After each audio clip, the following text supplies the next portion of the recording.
बरसाना की पावन धरती, जहां हर कण में प्रेम और भक्ति की सुगंध बसती है। लेकिन क्या आपने कभी सोचा है, राधा रानी का जन्म कैसे हुआ? पौराणिक कथाओं के अनुसार बरसाना के राजा वृषभानु और उनकी पत्नी कीर्ति देवी के कोई संतान नहीं थी। दोनों भगवान से संतान प्राप्ति के लिए गहरी तपस्या और प्रार्थना करते थे। एक दिन वृषभानु जी यमुना नदी के किनारे स्नान करने गए।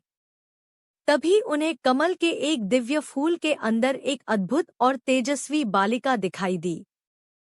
वह बालिका इतनी सुंदर और दिव्य थी कि उसका तेज चारों ओर फैल रहा था। वृषभानु जी उस बालिका को अपने घर ले आए। जब कीर्ति माँ ने उस बालिका को देखा, तो उनका हृदय प्रेम और ममता से भर गया।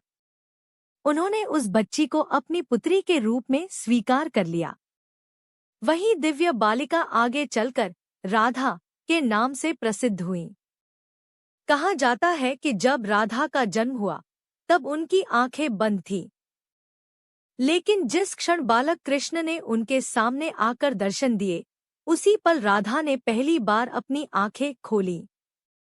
मानो उनकी आंखें सिर्फ कृष्ण को देखने के लिए ही बनी थी। भक्तों का मानना है कि राधा कोई साधारण बालिका नहीं थी। वे स्वयं भगवान कृष्ण की ह्लादिनी शक्ति यानी प्रेम और आनंद की दिव्य शक्ति का अवतार थी। इसीलिए राधा और कृष्ण का प्रेम केवल एक कहानी नहीं, बल्कि आत्मा और परमात्मा के मिलन का प्रतीक है।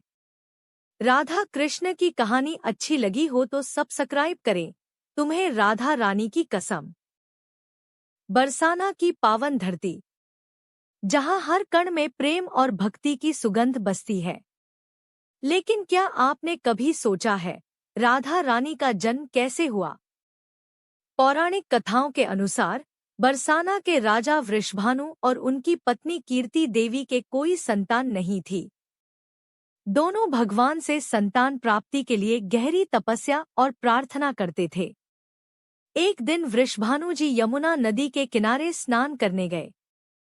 तभी उन्हें कमल के एक दिव्य फूल के अंदर एक अद्भुत और तेजस्वी बालिका दिखाई दी। वह बालिका इतनी सुंदर और दिव्य थी कि उसका तेज चारों ओर फैल रहा था।